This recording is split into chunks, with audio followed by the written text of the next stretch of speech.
Bismillahirrahmanirrahim. Dear students, today we are going to discuss about the gel electrophoresis. मैं इसकी बहुत detail में नहीं जाऊंगा। ये वही टॉपिक है जो टॉपिक इक्वली बेनिफिशियल है for FSC biology pre medical, NMD CAT and NUMS. उनके सिलेबस से इसके कंटेंट्स लिए हुए हैं। आपको समझाने के लिए कुछ डायग्राम्स, कुछ मटेरियल एक्स्ट्रा डाला गया। इतना एक्स्ट्रा नहीं है कि आपको समझ ना आ सके। जेल इलेक्ट्रोफोरेसिस की टेक्निक किसको कहा जाता है? ये एक ऐसी टेक्निक्स है जिसमें चार्ज बेरिंग पॉलीमर्स कौन से? प्रोटीन्स के हो सकते हैं, आरएनए के हो सकते हैं, डीएनए के हो सकते हैं, under the influence of the electric field in a semi solid medium which is made up of the gel of agarose और पॉलीएक्रिलामाइड्स।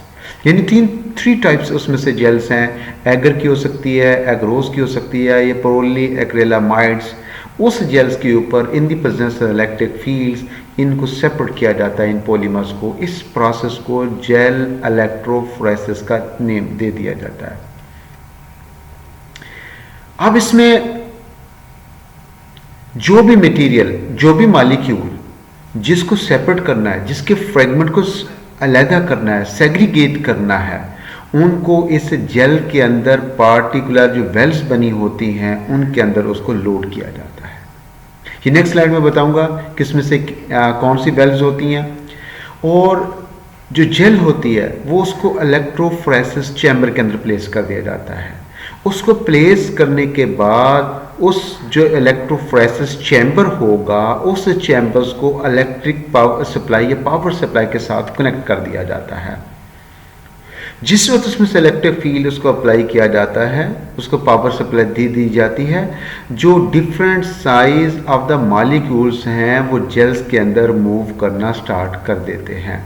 इस डायग्राम के अंदर आप लोग देखिएगा, ये इसमें से जेल इलेक्ट्रोफोरेसिस चैम्बर है और यहाँ से ये जेल है। नेचर में आपको बता चुका हूँ कि 3 डिफरेंट टाइप्स की इसमें से हो सकती है। और इसमें से direction of movement of the DNA molecules है, ये जेल यहाँ से इनकॉर्पोरेटेड है। और यहाँ से इसकी ये वेल्व्स हैं, जहाँ पर सैंपल को, जहाँ पर डीएनए को लोड किया जाता है, ये इसकी वेल्व्स हैं, सैंपल वेल्व्स। डिपेंड करता है कि किस किस्म का आप ऑपरेटर्स यूज़ करते हैं, वेल्व्स की तादाद वेरिएबल हो सकती है। फिर इसको पावर सप्लाई दी जाती है। पावर सप्लाई देने के बाद ये इलेक्ट्रोड्स हैं, ये उसमें ये भी इलेक्ट्रोड्स हैं, ये एनोड हैं, ये कैथोड हैं, ये नेगेटिव चार्ज, ये पॉजिटिव चार्ज। और हमेशा जहाँ पर वेल्व्स रखी जाती हैं वहाँ पर नेगेटिव चार्ज इलेक्ट्रोड वहाँ पर मौजूद होता है, क्योंकि डीएनए भी नेगेटिवली चार्ज है। और डीएनए ने जब उसको सेग्रीगेट करना, स्पेशली डिस्कस कर रहा हूँ, जब डीएनए को सेग्रीगेट किया जाता है तो डीएनए को उस नेगेटिवली चार्ज इलेक्ट्रोड की तरफ उन वेल्स में लोड किया जाता है। तो इसी जो इलेक्ट्रिक करंट है ये मेन सोर्स है कि जो उन डीएनए को के फ्रेगमेंट को सेग्रीगेट करता है ताकि वो पॉजिटिव पोल की तरफ मूव करना स्टार्ट कर दें under the influence of the electric field. ये थोड़ा सा इसको ऐसे भी दिखा दिया गया। यहाँ से इसके जो इलेक्ट्रोड्स हैं, इसके सैंपल वेल्व्स हैं, यहाँ पे इसमें से सैंपल को लोड कर दिया जाता है।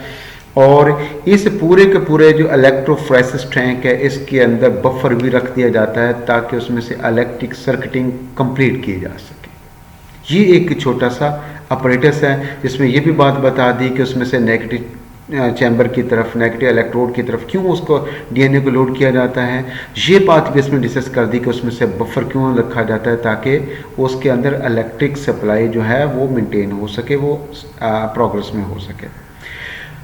Principal of the movement of the gel, जो फ्रेगमेंट्स जेल के ऊपर मूव करेंगे उन मूव्स की मूवमेंट्स का प्रिंसिपल किस बात के ऊपर डिपेंड करता है? मेनली उन फ्रेगमेंट्स की मूवमेंट डिपेंड करती है फ्रेगमेंट के साइज के ऊपर। और जो फ्रेगमेंट्स की जो मूवमेंट्स हैं it is inversely proportional to the size और the length of the fragment. ऐसा फ्रेगमेंट, स्मॉलर फ्रेगमेंट, वो फास्टली मूव करेगा, जो फ्रेगमेंट बड़ा होगा वो स्लोली मूव करेगा। This is not a direct proportion. ये साइज ऑफ फ्रेगमेंट और मूवमेंट्स के दरमियान इनवर्स प्रोपोर्शन है। इस मीन्स स्मॉलर फास्टर मूव करेगा थ्रू दी जेल मैट्रिक्स, जो लार्जर होगा वो स्लो मूव करेगा। Movement in spite of this movements of the fragment also depends upon the following factors. Charge of the fragments, कि fragment पे charge कितना है, कैसा चार्ज है उनके ऊपर, और उस फ्रेगमेंट की स्ट्रैंड्स कितनी है, सिंगल स्ट्रैंडेड है, डबल स्ट्रैंडेड है। अब shape of the separating molecule कैसी है, वो सर्कुलर है या वो लीनियर है।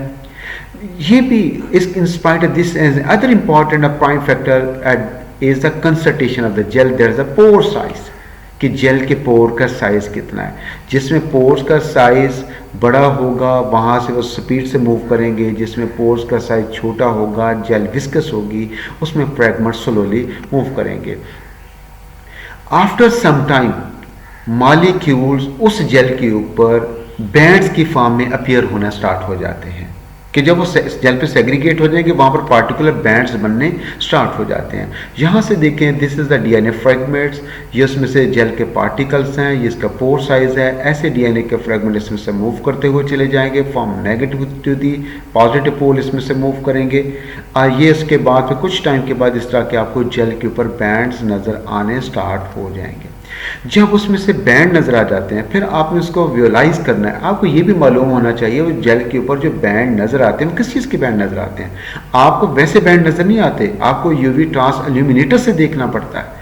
अब उन बैंड्स को जो जेल के ऊपर मौजूद होते हैं उसको देखने के लिए जो जेल के ऊपर मौजूद है यूवी ट्रांस इल्यूमिनेटर यूज़ किया जाता है। यानी उसमें यूवी रेडिएशंस होती हैं, और जो जिसमें से पावर सप्लाई जो इलेक्ट्रिक बल्ब यूज़ कर रहे होते हैं उसको पावर सप्लाई को ऑफ कर दिया जाता है, तो फिर यूवी इल्यूमिनेटर के ऊपर उसको जेल को प्लेस कर दिया जाता है। फिर जब उसमें से ये डायग्राम में आपको दिखाता भी हूँ, फिर उसमें से लाइट को ऑन किया जाता है, उसके बटन को ऑन किया जाता है, यूवी रेडिएशन उसमें से ट्रांसमिट होती हैं जो उसको फ्लोरेसेंट मटेरियल होने की वजह से बैंड्स के अंदर वो उसमें से चमकना स्टार्ट कर देती हैं, कलर देना स्टार्ट कर देती हैं।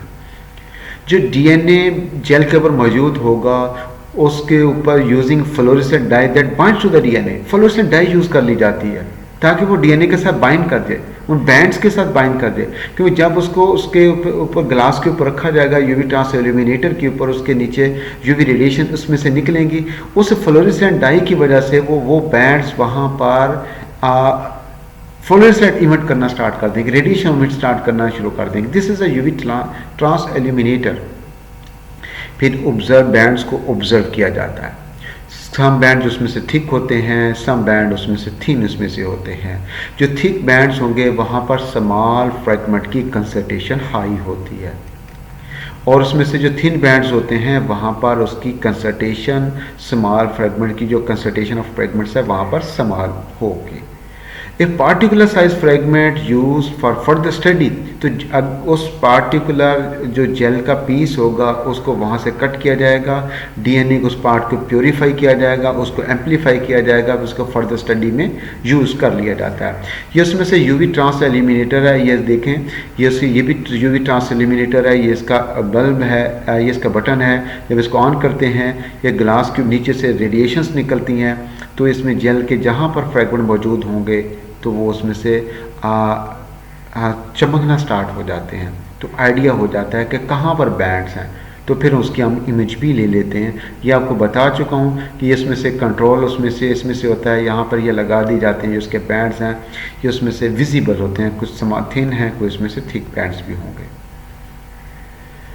और डीएनए के इन बैंड्स को जो जेल के ऊपर मौजूद हैं इसको जेल से शिफ्ट भी किया जा सकता है। इसको जिस मीडियम के ऊपर शिफ्ट करते हैं वो एक नाइट्रोसेलुलस मेम्ब्रेन होती है फॉर ऑटो रेडियोग्राफी, यानी एक्सरेज इमेजिंग के लिए भी इसको यूज़ कर लिया जाता है। क्योंकि जेल के ऊपर जितनी देर ये बैंड्स पड़े रहेंगे, जितनी देर तक ये डीएनए के फ्रैगमेंट्स पड़े जाएंगे, देर होने के साथ साथ ये डिज़ॉल्व होना स्टार्ट हो जाते हैं, तो फिर इनको विजुअलाइज करना मुश्किल हो जाता है। तो फ़ौरन जब उसमें जेल रन हो जाती है उसको फ़ौरन उसके यूवी ट्रांस इल्यूमिनेटर के नीचे देखना पड़ता है, या उसको नाइट्रोसेलुलर मेम्ब्रेन के ऊपर शिफ्ट कर दिया जाता है ताकि उसको एक्सरेज इमेजिंग के ज़रिए किसी भी एक्सरे फिल्म के ऊपर उसका इम्प्रेशन ले लिए जाए, लाइक दिस। क्योंकि ये देखिए नाइट्रोसेलुलस की जो मेम्ब्रेन होगी, अब देखो इसके ऊपर उसको रखा, उसके बाद ये एक्सरेज फिल्म है, इसके ऊपर उसकी एक इमेज ले ली, जैसे हम इमेज लेते हैं एक्सरेज करवाते हैं वैसे इसकी इमेज ले ली, क्योंकि ये परमानेंट इसके पास रहेगी। ये मैं आपको बता चुका हूँ। Examination of photography takes shortly after the cessation of the electrophoresis. बता चुका हूँ कि अगर ज़्यादा देर पड़े रहेंगे उसके अंदर डिज़ाल्व हो जाएंगे. Science tidbits. Most commonly gel जो डीएनए इलेक्ट्रोफ्रेसिस के लिए यूज़ की जाती है. This one is agarose for relatively large molecule, ऐसे मालिक्यूल जिनके अंदर ग्रेटर देन 50 न्यूक्लियोटाइड जिसकी लेंथ होगी उनके लिए एग्रोस यूज़ की जाती है. जो पॉली एक्रेलामाइड यूज़ की जाती है for high resolution of short fragments जिनकी लेंथ लेस देन 50 न्यूक्लियोटाइड होती है उनके लिए पॉली एक्रेलामाइड जेल उसमें से यूज़ की जाती है. Thank you very much. आपने इसमें से जेल इलेक्ट्रोफ्रेसिस के बेसिक्स को जान लिया होगा. इसकी बहुत डिटेल है लेकिन उस डिटेल में मैं नहीं जाना चाहूँगा कि वो रिसर्च प्रोजेक्ट में यूज़ होती है. तो डेफिनेट ये सारी जो बेसिक्स हैं ये आपने अंडरस्टैंड कर लिए होंगे. Thank you very much. और लास्ट में सब्सक्राइब करना मत भूलिएगा. Thank you very much.